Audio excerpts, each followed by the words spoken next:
Si avvicina il periodo in cui gran parte degli italiani si fermerà per le ferie e scatta il primo weekend da bollino nero. Le condizioni del traffico dal 4 al 6 di agosto saranno certamente difficili in quanto sono le giornate in cui si immetterà in circolazione un grande numero di viaggiatori. Analoghe previsioni per il traffico che si muoverà il prossimo 12 di agosto.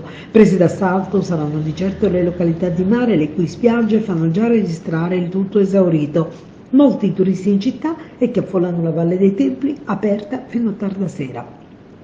E anche se non possediamo autostrade e le nostre vie di collegamento versano in condizioni più che critiche, per quanti invece si sposteranno su quelle che possiedono altre fortunate province siciliane e chi si recherà al nord, diamo voce a quanto comunicato da Autostrade per l'Italia, che in una nota afferma che per agevolare gli spostamenti dei vacanzieri è previsto il divieto di circolazione dei mezzi superiori alle 7,5 tonnellate nella giornata di venerdì dalle ore 16 alle 22, nella giornata di sabato dalle ore 8 alle 22, nelle giornate festive dalle 7 alle 22.